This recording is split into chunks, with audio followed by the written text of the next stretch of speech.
Morning team, you join me in the car. I'm at Narrowneck Lookout and it's really windy and I've just been sitting here for the last 20 minutes. I'll show you a little bit. You probably can't tell.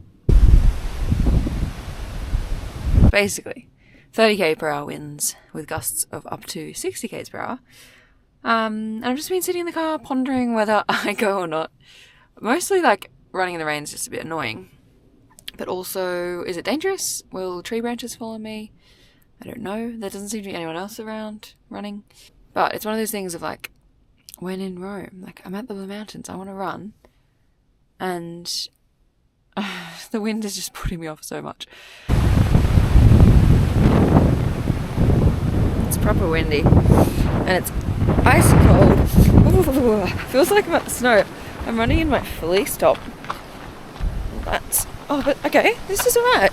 I like the trees are protecting me a little. We could be on here.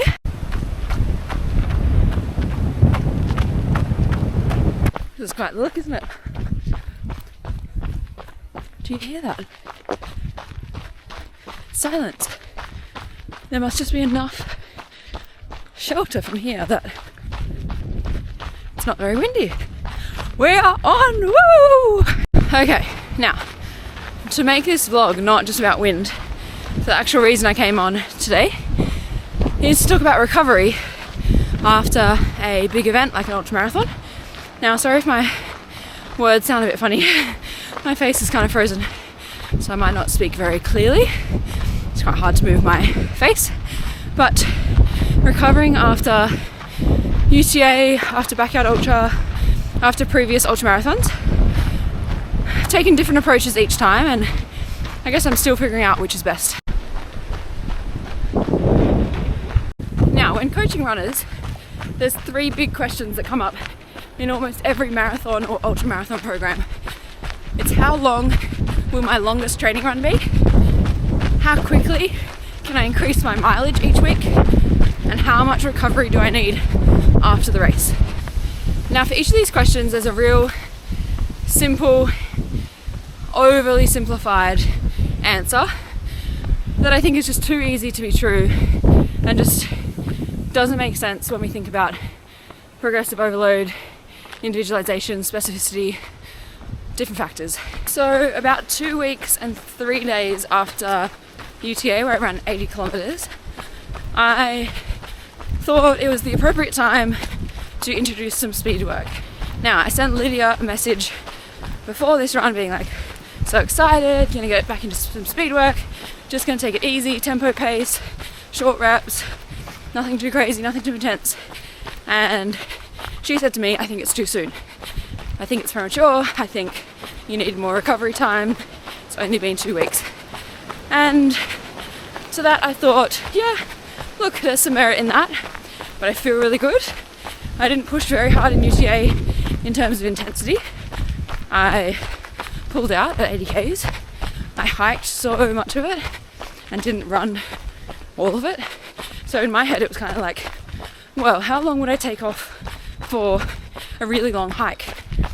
Would I take any time off for a long hike? And it was just a really long day in the mountains on my feet. Wasn't that intense. But what I didn't really consider was, I guess, the overall load that running 80 kilometers with a lot of elevation takes on the body. And I've done that distance 4 times now, or 80 k's plus 4 times, and each time the recovery has been slightly different. But I think because I've spent so long now training and doing ultras rather than doing shorter races, I've just really missed the feeling of running fast, the feeling of not jogging every run. And so I really craved that and wanted that, and I felt like I was ready. Anyway, so I decided I would do the session, I would keep it comfortable.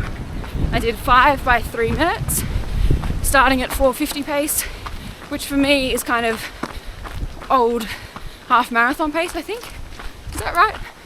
No, I made that up. Can't remember. I haven't done a road race in so long, but basically comfortable tempo pace.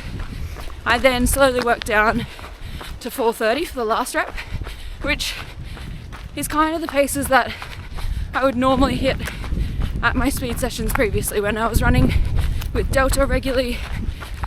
Most of my kind of like, I guess, 800 to 2k reps were around that 4:30 pace. So it didn't feel unfamiliar. It didn't feel like I was overexerting myself. My body felt really good. But what I had kind of been ignoring was this little bit of hamstring awareness, hamstring tightness, irritation that I felt during UTA that I didn't fully acknowledge, and that I hadn't really felt much between UTA and this session. But I definitely noticed it in the session, and I tried to adjust my cadence, and I tried not to get too carried away with the paces to manage that. But in my head it more just felt like a bit of muscle soreness or a bit of DOMS from some deadlifts or some other training, or just the fatigue from UTA and continuing to run a couple of runs for those 2 weeks. Anyway, later that day and the next day I had this really strong tight feeling in my hamstring. It's kind of that feeling of like you feel like you want to stretch it, but I know from all my study and work that you don't stretch a possible hamstring strain or a hamstring tendinopathy, or, to be honest, most injuries there's no need to stretch them, and often it can aggravate them. So that was the feeling I was getting, and it's kind of nice to feel like, oh, this is what people feel, and this is why they stretch these injuries, because it feels like the right thing to do. It feels like it'll loosen it up and, you know, the muscle's just tight.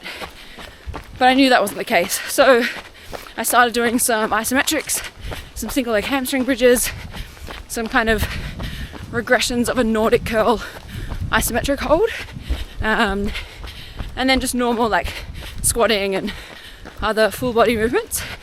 And yeah, responded really well to that.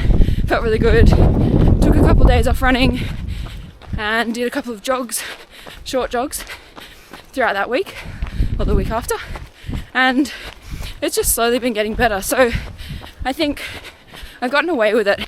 So while I, touch wood, seem to have come out of that tiny little niggle reasonably well, it is a really good reminder and lesson to think more long term with recovery and not rush it, and particularly to not rush intensity when often running faster is quite provocative for injuries.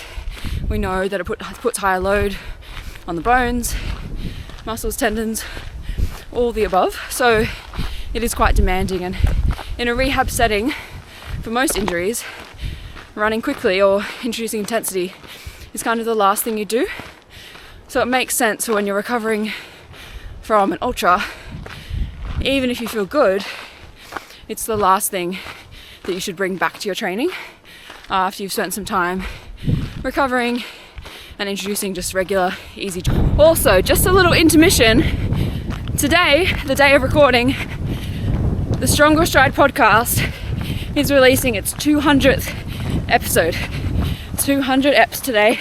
So if you didn't know, we have a podcast called Strongerstride. We've been going for about 4.5 years. The link is below. Please check it out. So I guess my advice to you is to give yourself longer than you think. If you think you're recovered after 2 weeks, maybe just give yourself an extra week. And I think we need to find the middle ground between just doing nothing at all versus doing what I did and introducing some intensity too quick. Because I think what people go either way, right? Like they get straight back into it too soon, hurt themselves, or they kind of sit around, do nothing, and they need another goal or something else to get them back out there. But because you've then deconditioned your body, you haven't run for a while, you're at more risk of injury just by kind of starting fresh and thinking that you can get back into it where you were before. So I think some key principles to think about are give yourself a couple of full days of rest. Like if you run an ultramarathon, I wouldn't suggest running the next day.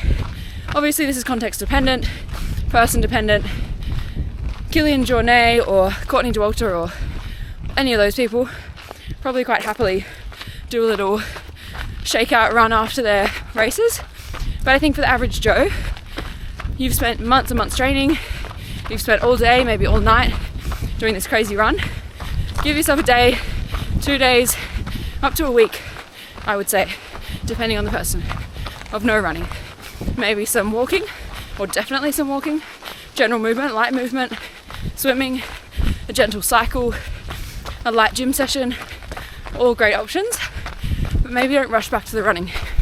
So then, after that initial 3 to 7 days of no running, just doing light movement, it might be a good time to start introducing some really light, easy jogging. Conversational pace, comfortable, flat, easy, short jogs. 20, 30 minutes to start with. Use that first jog as a little test to see how the body really feels, because it can be hard to tell when you're not running how your body has actually recovered. So a short 20-minute jog is a great place to start.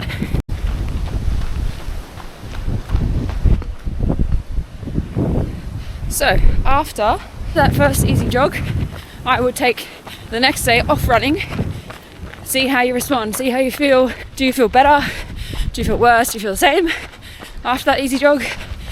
If you're good, let's just slowly progress that. So the following day, after your day off, you might go 30 to 40 minutes, and you might hang around that kind of 45-minute mark up to maybe an hour for the next week.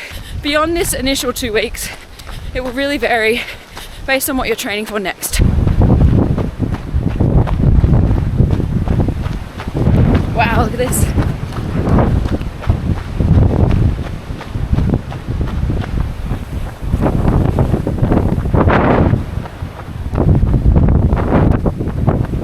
So if you've got nothing coming up for the next 3 or 4 months, now is a great time to go into some maintenance training where you're just doing some comfortable, easy jogs. If you've got nothing really coming up for a while, I'd probably cap your long runs at 90 minutes and keep your shorter runs to 30 to an hour. This is a great way to maintain some fitness without overdoing it, but also making sure that when you do lock in that next event or decide that you're going to bump up your training, you've got a decent base so that you're not starting from scratch. This recovery period of the first 2 to 4 weeks is also a great opportunity to introduce some easy cross training. Swimming, cycling, elliptical, really nice way to maintain some fitness, get a good cardiovascular response, but without loading up the legs too much. On the other hand, if you've got a race or event locked in within the next 3 or 4 months, you now need to work out how to introduce some race-specific training without doing it too soon. So I would give yourself that first 2 to 4 weeks of just easy, comfortable zone 2 short efforts, nothing too crazy. And then after a month, I think it's time to start bumping it up a bit. Rainbow, I don't know if you'll be able to see it on camera. I'll try and zoom. I've only just discovered that this has a zoom. There, rainbow. How good. So the question now becomes, how do we introduce intensity or race-specific efforts without ending up with a sore hamstring like I did?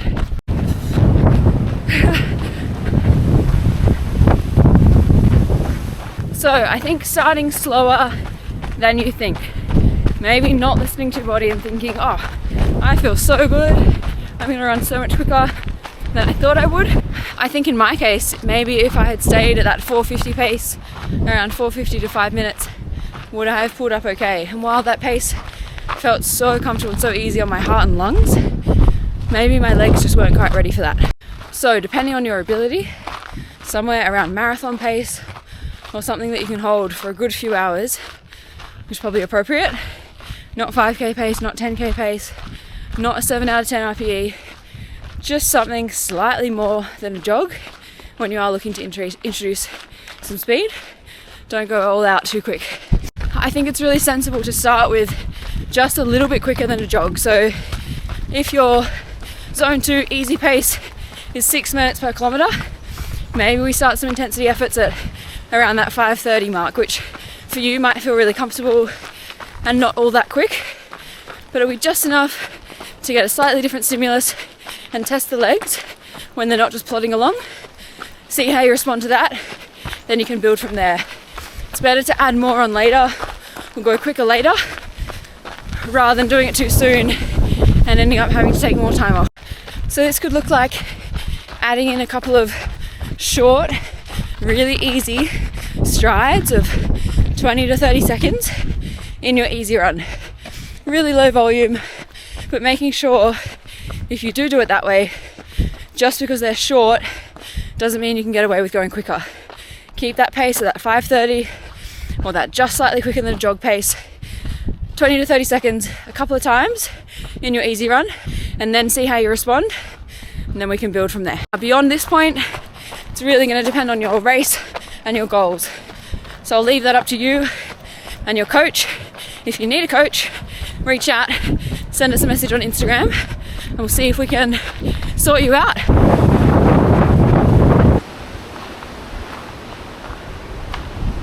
Alright, we made it back, almost at the car. Thanks for watching. I hope you could hear me. Enjoy your day. See you next time.